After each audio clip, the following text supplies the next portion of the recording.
ng Diyos. No?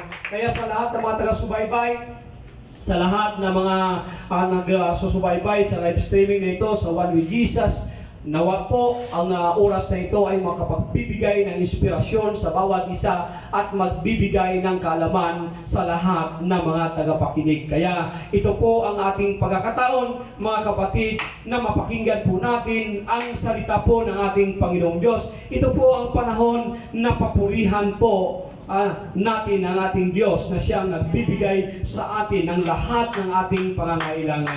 Magpasalamat po tayo sa Diyos, mga kapatid, na tayo ay dito nakapag-panood po kayo, nakikinig po kayo, na tayo po ay ngayong lingkod ay nakatayo sa iyong harapan, na kung saan po ay wala po tayong anumang karamdaman, no? At iniwas po ng ating Panginoong Diyos anumang mga karamdaman ng bawat isa. Kaya hindi dapat magbalisa ang bawat isa, magtiwala lamang sa Diyos na may nakalakip na pag-iingat sa kanyang sarili, dahil ang sabi ng Diyos, iingatan po tayo ng Panginoong Diyos. Hindi na tayo pabayaan ni iwanan man. Purihin ng Diyos at palakpakan po natin ang ating Panginoong Diyos. At ang ating paksa sa oras na ito, na ating pagbulay-bulayan, mga kapatid, ito po ang kanyang titulo, ang pagpupuno ng Diyos sa bawat isa. Kaya huwag kang mag-alala, pupunuin ng Diyos ang iyong pangangailangan. Ano man ang iyong pangangailangan, huwag kang mabalisa, dahil may Diyos na siyang magbibigay sa iyo, mga kapatid, ng anumang iyong pangangailangan kapag ikaw ay sumusunod, mga kapatid, sa utos ng ating Panginoong Diyos, sumusunod at gumagawa ng kaparaanan, mga kapatid,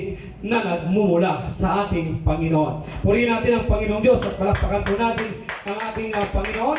At dito, mga kapatid, ay sundan po natin dito sa aklat, mga kapatid, ng Pilipos. No? Aklat ng Pilipos. Sundan po natin Pilipos Kapitulo 4, versikulo 19, mga kapatid.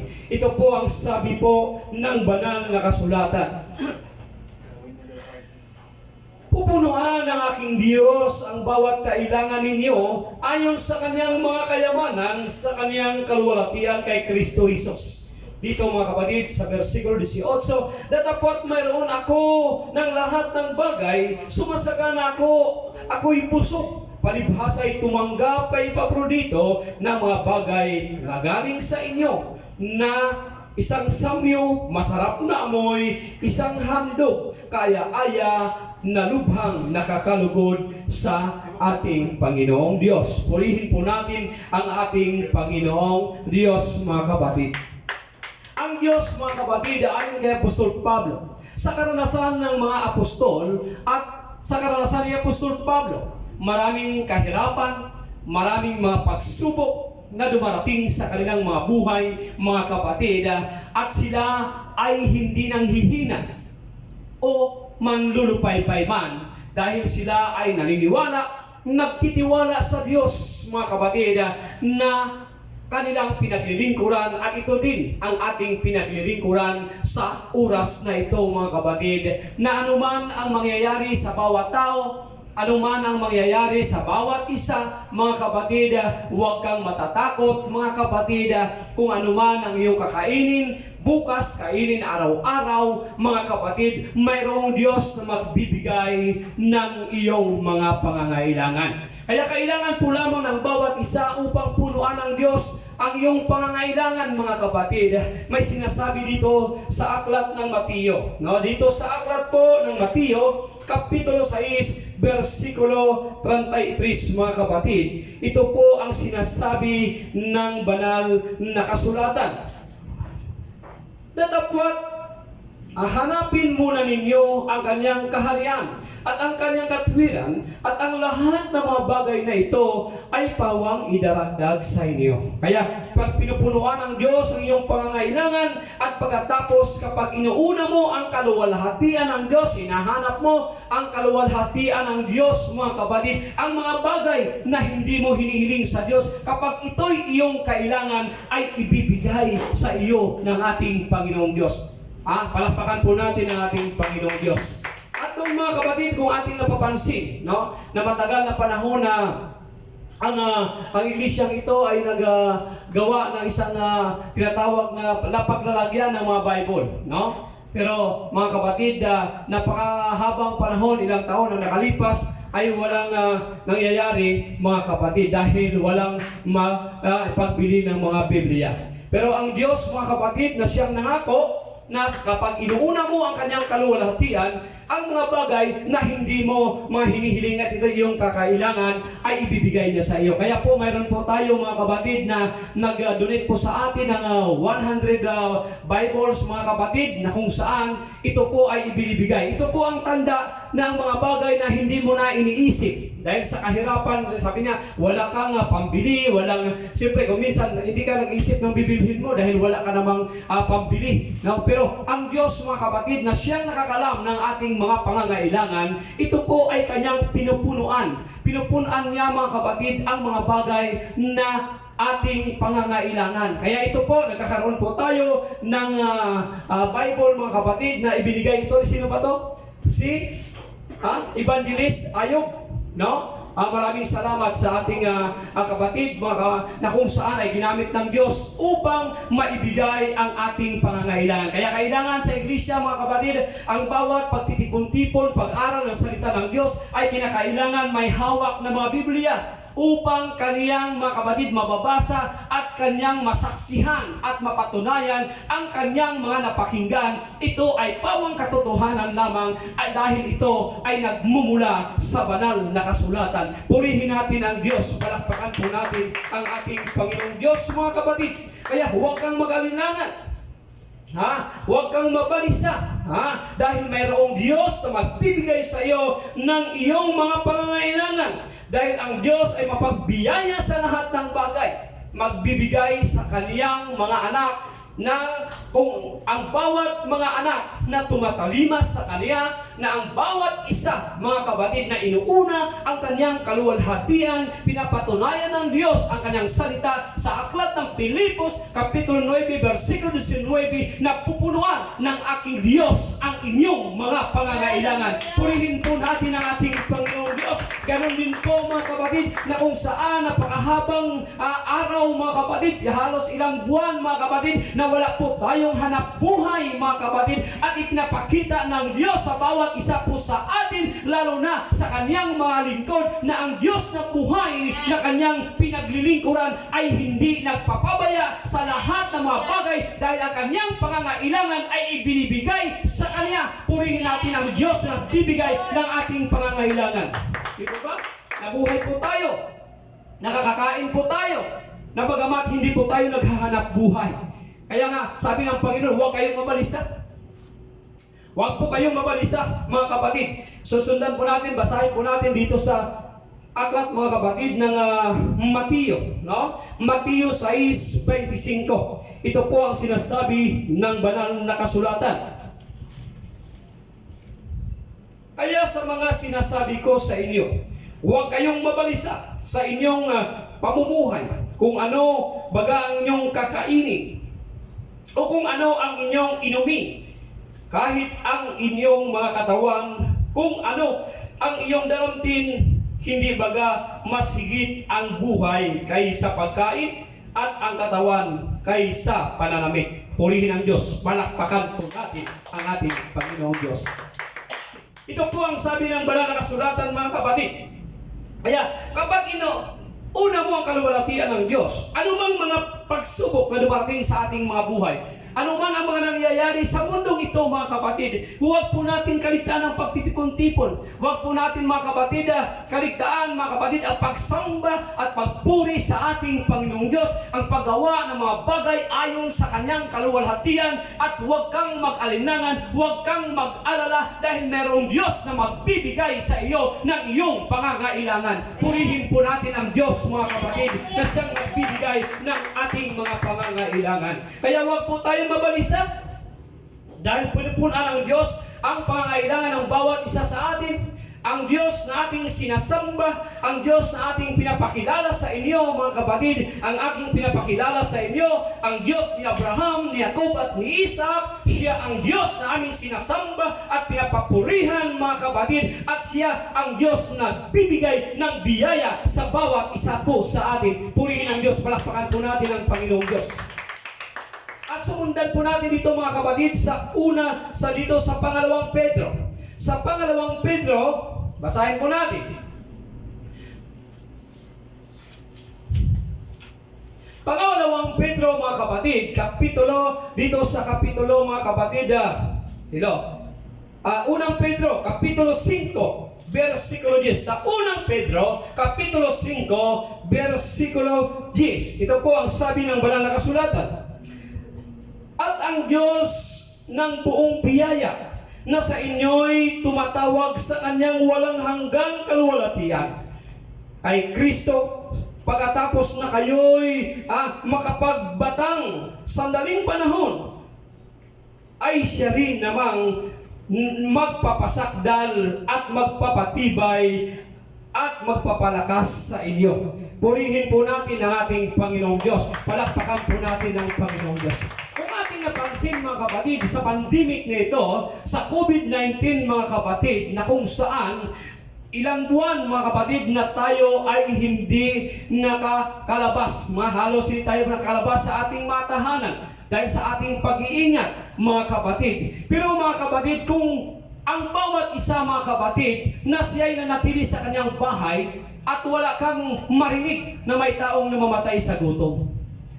May napakinggan ba kayong may taong namatay sa gutom? Dahil hindi po ito pahihintulutan ng ating Panginoong Diyos, mga kapatid. At sa mga bagay na ito, mga kapatid, ang Diyos ay mapagbiyaya sa mga taong sumusunod sa Kanya, sa mga taong tumutupad sa Kanyang kaluwalhatian. Kaya ang Diyos mga kapatid na siyang mag-aalalay sa atin, siyang mag-provide ng ating pangangailangan. Ang kailangan po lamang ng Diyos mga kapatid ay uunahin natin ang Kanyang kaluwalhatian. Gawin po natin ang mga bagay na kalugod-lugod sa Kanya. Gawin po natin ang mga bagay na kapuri-puri sa Panginoong Diyos mga kapatid, dahil ibibigay ng Diyos sa bawat isa mga kapatid ang Kanyang pangangailangan. Kahit nga mga hindi nga nanalangin sa Diyos hindi nga naglilingkod sa Diyos, ay binubuhay pa ng Panginoong Diyos. Bakit sila binubuhay ng Diyos? Binibigyan po sila ng Diyos ng pagkakataon ng mga pagsisi. Kaya sila ay binuhay ng Panginoong Diyos dahil nais ng Diyos na sila ay makapagpanumbalik sa ating Panginoon. At sa mga mayayaman na walang panahon sa Diyos, bakit ang sabi ng iba, bakit ang mayroong mayayaman at mayroong mga mahihirap? Mga kapatid, mahal ba ng Diyos ang mayayaman? Bakit sila yumaman? Mahal ba ng Diyos ang hindi ba mahal ng Diyos ang mga mahirap? Doon po kayo nagkakamali mga kapatid. Dahil sa tunay na nakakilala sa Diyos, hindi sukatan ang kayamanan sa mundong ito, kundi ang sukatan ng kayamanan, ang kayamanan sa kalangitan, ang kaligtasan na iyong natanggap nung nakilala mo ang Panginoong Jesucristo. Yun ang tunay na kayamanan na kailanman ay walang makapagnakaw. Walang nakasira, walang tanga na mga kapatid na magsisira, walang kalawang mga kapatid, at walang mga magnanakaw na makapagnakaw ng iyong kaligtasan mga kapatid. Purihin po natin ang ating Panginoong Diyos. Yun ang tunay na kayamanan. Aalin mo ang kayamanan kung wala kang kaligtasan. Marami kang salapi, wala kang panahon sa Diyos. Pero tandaan po natin, limitado po lamang ang oras natin sa mundong ito. Ang ating buhay ay limitado lamang. Mayroon kang kayamanan at ikaw ay magtagal ng 100 taon, at pagkatapos ikaw ay mamamatay at hindi ka naglilingkod sa Diyos, tiyak po na ikaw ay parurusahan ng Diyos. Kaya hindi ka, mga kapatid, binigyan ng sakit, kaya binigyan ka ng malusog na katawan, binigyan ka ng kayamanan upang ikaw ay makapagpanumbalik sa Diyos habang may panahon pa. Kaya mga kapatid, ang bawat isa po sa atin, huwag po kayong mainggit mga kapatid sa maraming salapi. Dahil kung maraming salapi mga kapatid ating nakikita, mas mahigit pa mga kapatid ang kanilang mga problema kaysa sa atin na walang salapi, na kaunti po lamang. Kaya sabi ng Apostol Pablo, kinakailangan makontento na po lamang tayo sa ating tinatangkilik. Nabuhay po tayo sa itong pandemic na ito mga kapatid, at ilang buwan mga kapatid, at hindi po tayo pinababayaan ng Panginoong Diyos. Bakit po? Siya ay buhay. Siya mga kapatid ay matuwid. Siya ang kanyang mga salita ay mapagkatiwalaan, at ang kanyang mga pangako ay dapat maasahan ng bawat isa, dahil ang pangako ng Diyos ay kailanman ay hindi mapapako. Purihin ang Diyos, palakpakan po natin ang Panginoong Diyos. Kaya tunay na ang Diyos mga kapatid na ipinoprovide niya ang pangangailangan ng bawat isa mga kapatid. Sino mga kapatid? Ipinoprovide niya ang pangangailangan ng kanyang mga anak. Ipinoprovide niya ang pangangailangan ng kanyang mga lingkod. Kaya kuminsan mga kapatid, hindi mapaniwalaan na ikaw ay walang trabaho sa loob ng 3 buwan at ikaw ay nabubuhay. Bakit po? Dahil ikaw ang Diyos, mga kapatid, na iyong sinasamba, hindi ka pinapapabayaan ng ating Panginoong Diyos. Kaya sabi ng Diyos, mas mahigit pa po tayo sa maya. Mas mahigit po tayo sa ibon, sa himpapawid. Na kahit hindi gumagapas, sila'y nabubuhay ang mga ibon sa pananampalataya. Ngayon din naman tayo ay dapat po tayo ay mabubuhay sa pananampalataya. Dahil tayo ay mas mahigit pa sa ibon, mas mahigit pa sa hayop, tayo ay nilikha ng Diyos ayon sa kanyang wangis. Purihin ang Diyos, palakpakan po natin ang ating Panginoong Diyos. Kawangis po natin ang Diyos, mga kapatid. Kaya kung ikaw, mga kapatid, ay kawangis ng Diyos, dapat ang iyong pag-uugali ay dapat ikaw din ay makadiyos. Purihin po natin ang ating Panginoong Diyos. Palakpakan po natin ang ating Panginoon. At sundan po natin, mga kapatid, dito sa aklat, mga kapatid, ng Korinto, no? Sa aklat ng Hebreo 13:21. Ito po tayo sa aklat ng Hebreo 13:21. Ito po ang sabi ng banal na kasulatan.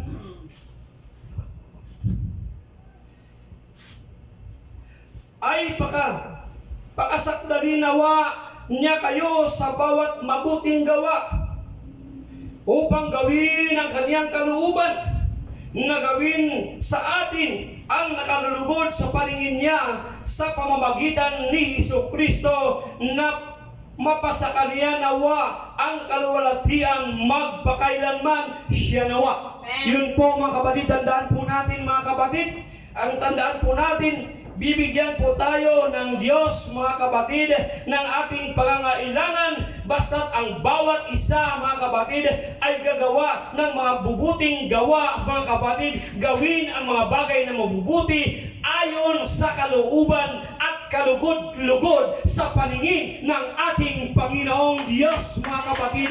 Kaya ikaw, kapatid, na nakakarinig ng salita ng Diyos, mga kapatid, na sumusubaybay sa live streaming na ito, huwag mong pagmatigasin ang iyong puso, mga kapatid, kundi ikaw ay bumalik loob sa Diyos. Huwag kang mag-atubili, lumapit ka sa Kanya, mga kapatid, dahil malapit na ang panahon. Kapag ikaw ay lumapit sa Diyos, may taos pusong mapagpakumbaba, makamtan mo ang lingap ng Diyos, mga kapatid. At kapag ikaw ay nanatili hanggang sa wakas, ibibigay sa iyo ng Diyos ang kaligtasan, mga kapatid, ang buhay na walang hanggan, mga kapatid, sa bawat tao na sumusunod sa Kaniyang kalooban. Purihin po natin ating Panginoong Diyos. Pinatunayan ng Diyos, mga kapatid, na ang Kanyang mga sinasabi ay pawang katotohanan lamang. Pasasundin po natin ang Kanyang kalooban, mga kapatid. Kapag sinunod po natin ang kalooban ng Diyos, hindi ka dapat mag-aalinlangan. Huwag kang matatakot sa anumang mga bagay, kung anuman ang nangyayari sa mundong ito, kundi panghawakan mo ang salita ng ating Panginoong Diyos na hindi na tayo iwanan ni pabayaan man. Dahil siya ang Diyos na magkalinga sa atin, siya ang Diyos na magdala sa atin sa buhay na walang hanggan. Purihin natin ang Diyos, palakpakan po natin ang Panginoong Diyos. Kaya dapat ang bawat isa ay may panahon sa Diyos. Ang bawat isa ay dapat mag-aral ng salita ng Diyos. Kaya kailangan ang bawat isa, mga kapatid, maalaman niya ang kanyang obligasyon sa ating Panginoong Diyos. Dahil ang obligasyon ng bawat isa, ayon sa Ecclesiastes 12:13, malapit na ang panahon. Totoo nga, kapatid, nakita na ninyo ang mga ito, mga kapatid, ang salot na ito, napakinggan po natin ang mga lindol. May lindol sa Kanlaon, may lindol sa ibang bansa, mga kapatid, may lindol, may bagyo, mga kapatid. Ito na ang panahon na ipinakita ng Diyos, mga kapatid, na ang Diyos ay malapit nang dumating. Pagdating ng ating Panginoong Diyos, mga kapatid, siya'y hahatol. No? Hahatulan niya tayo ayon sa ating mga gawa. Kaya kapag hindi ka mahatulan, gawin mo ayon sa kalooban ng Diyos, mga kapatid. Huwag kang matakot, huwag kang mag-alinlangan. Anumang ang kalagayan mo sa iyong buhay, mga kapatid, maranasan mo ang pagsubok, maranasan mo ang mga kahirapan, magpatuloy ka lamang sa paggawa ng mga bagay na ayon sa kalooban ng Diyos. makagawa ka lamang ng mga bagay na kalugod-lugod sa kanyang paningin dahil ikaw ay hindi pababayaan ng ating Panginoong Diyos. Ikaw at ang inyong pamilya ay hindi pababayaan ng Panginoong Diyos. Kung ang bawat isa sa inyo ay tunay na mananampalataya, tunay na sumasamba, tunay na nagtitiwala sa ating Panginoong Diyos. Purihin po natin ang ating Panginoon. Napakabuti po ng ating Panginoong Diyos, mga kapatid. Pinakita niya ang kanyang kapangyarihan. Ipinakita niya, mga kapatid, ang kanyang mga salita na kanyang ginagawa. Pinapakita niya lamang na totoo siya, mga kapatid, magsalita. At ang kanyang mga salita ay pawang katotohanan lamang. Hallelujah! Purihin po natin ang ating Panginoong Diyos. Hindi niya tayo pinabayaan ni iwan-iwanan man. Yes. Mga kapatid, ibinibigay ng Diyos ang ating pangangailangan. Kaya sa lahat na naglilingkod sa Diyos, kung ano man ang iyong iyong maranasan, kahirapan, pagsubok sa iyong buhay, ipagpatuloy mo lamang ang paggawa ng kabutihan, ipagpatuloy mo lamang ang mga bagay ayon sa kaluwalhatian ng ating Panginoong Diyos. Huwag kang mag-alala dahil pupunuan ng ating Diyos ang iyong pangangailangan. Maniwala ka lamang sa Kanya, manalangin ka sa Kanya. Mga kapatid, humingi ka sa Kanya at ikaw ay Kanyang pagbibigyan. Manatili ka sa Panginoong Hesukristo dahil kung ikaw ay manatili sa ating Panginoong Hesukristo, hingin mo ang iyong nais at Kanyang ibibigay sa iyo. Purihin ang Diyos, palakpakan po natin ang ating Panginoon. Dito mga kapatid, sa aklat ng Juan ay ating babasahin. Sa aklat ng Juan, mga kapatid, kapitulo 15, versikulo, dito sa versikulo 5 hanggang 7. Ito po ang sabi ng banal na kasulatan. Ako ang puno ng ubas, kayo ang aking mga sanga. Ang manatili sa akin, ako'y sa kanya, ay siyang magbubunga ng marami, sapagkat kung kayo hiwalay sa akin, ay wala kayong magagawa. Totoo nga, kapag hiwalay po tayo sa Diyos, wala po tayong magagawa. Dahil sa 3 buwan, mga kapatid, na ating naranasan, mga kapatid, ang pandemic na ito, titingnan po ninyo, ibinibigay ng Diyos ang ating makakain, ginagamit ng Diyos ang gobyerno, ginagamit ng Diyos ang pribadong mga tao upang maibigay ang ating mga pangangailangan. Kaya pasalamatan po natin ang ating Panginoong Diyos na siya ang nagbibigay sa atin, mga kapatid, ng mga bagay na kung saan ay ating pangangailangan.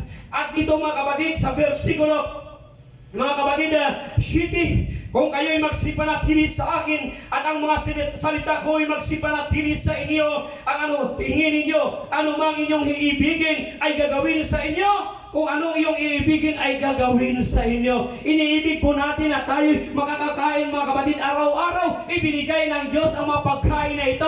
Ginagamit ng Diyos ang kahit sinuman upang ma-provide ang ating pangangailangan, upang mapatunayan ng Diyos na hindi siya nagsinungaling, upang mapatunayan ng Diyos na totoo nga ang kanyang sinasabi kay Apostol Pablo at naranasan ni Apostol Pablo na siya pinupunuan ng Diyos ang kanyang pangangailangan. Kaya nais ni Apostol Pablo, sumampalataya tayo sa Diyos, umaasa tayo sa Diyos, mamuhay tayo sa pananampalataya dahil pupunuan ng Diyos ang ating mga pangangailangan. Purihin po natin ang Diyos na buhay na siya ang ating pinapapurihan at sinasamba sa oras na ito, mga kapatid. Kaya ito pa, mga kapatid, kung nais mo na ikaw ay pagpapalain ng ating Panginoong Diyos, mga kapatid, ang sinumang nais sa pagpapalain ng ating Panginoong Diyos, mga kapatid, ito ang sinasabi sa aklat ng Lucas, mga kapatid. Sa aklat ng Lucas 6:38, ito po ang sabi ng banal na kasulatan. Magbibigay kayo at kayo bibigyan, takal, mabuti, pikpik, liglig, at umapaw.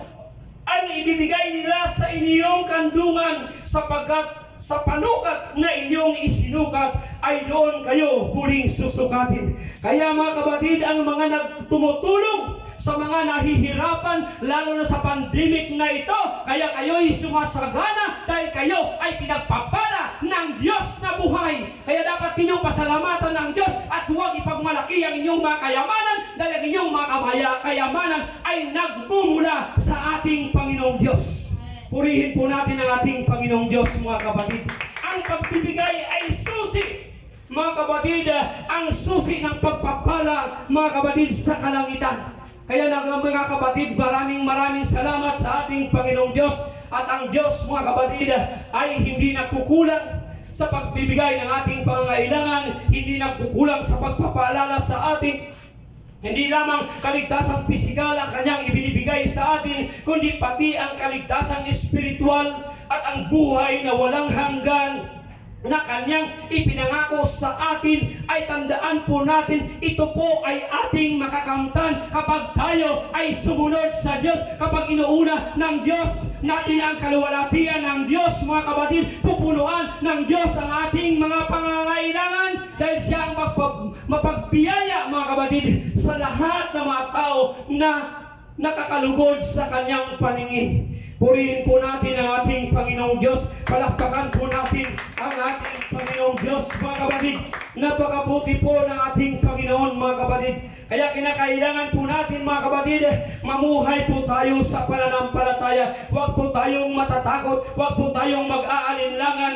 Panghawakan po natin ang salita ng Diyos. Panghawakan po natin ang kanyang mga pangako sa atin. Dahil ang kanyang pangako sa atin, mga kapatid, ito ay tunay at totoo. Dahil ang kanyang mga bibig ay ang kanyang mga salita ay walang kasinungalingan, kundi ang kanyang mga sinasabi ay pawang katotohanan lamang. Kaya huwag mag-alinlangan, huwag mabalisa sa ating pang-araw-araw na pangangailangan. Ang Diyos, mga kapatid, ang magbibigay sa atin. Kaya purihin natin ang Diyos. Palakpakan po natin ang ating Panginoong Diyos. Hallelujah, hallelujah. Purihin po natin ang ating Panginoon. Yan po ang mensahe, mga kapatid, ng ating Panginoong Diyos, mga kapatid. Yan po, mga kapatid, ang mensahe ito, mga kapatid, ay para sa lahat ng mga tao na kung saan nawa ang mensahe ito ay magbibigay, mga kapatid, ng inspirasyon sa bawat isa at magbibigay sa bawat isa, mga kapatid, ng kaligtasan na makalangit. Purihin po natin ang Diyos na buhay. Palakpakan po natin ang ating Panginoong Jesucristo. Hallelujah, hallelujah, hallelujah. Purihin ang Diyos, purihin ang ating Amang nasa langit sa pangalan ng ating Panginoong Jesucristo. Siya ay napakabuti sa bawat isa sa atin, mga kapatid. Kaya, mga kapatid, ito ang ating dapat panghawakan. Kung ang Diyos ay sumasa atin, sino ang laban sa atin? Kung ang Diyos, mga kapatid, ay ating sinasamba at pinapapurihan, bakit ka matatakot sa lahat ng mga bagay, sa lahat ng mga pangyayari? Huwag kang matakot, mga kapatid, dahil may gantimpala na naghihintay sa bawat tao sumusunod sa kalooban ng Diyos. May mga gantimpala naghihintay sa mga taong naglilingkod sa Diyos ng tapat na hindi nag-aalinlangan, kundi ang kanyang pag-asa ay sa Diyos lamang. Palakpakan po natin ang ating Panginoong Diyos. Maraming salamat. Manalangin po tayo sa ating Panginoong Diyos, mga kapatid. Ama namin, maraming salamat sa umagang ito, sa iyong banal na salita na aming napakinggan. Maraming salamat sa iyong pagpalakas sa bawat isa sa amin, sa iyong pagpapatatag sa bawat isa po sa amin. Ama namin, nawa ang mga salitang ito ay mananatili sa aming mga puso at isip, na ito'y aming magamit sa aming pang-araw-araw na pamumuhay. Ikaw, O Diyos, ang aming itinataas sa lugar na ito, at ikaw lamang, O Diyos, ang aming papurihan at pasasalamatan. At ikaw lamang, O Diyos, ang aming Diyos na tatawaging magpakailanman, ang nag-iisang Diyos na nagladlad mag-isa ng langit at ng lupa. Sa pangalan ng Panginoong Jesucristo. Amen. Palakpakan po natin ang ating Panginoong Diyos.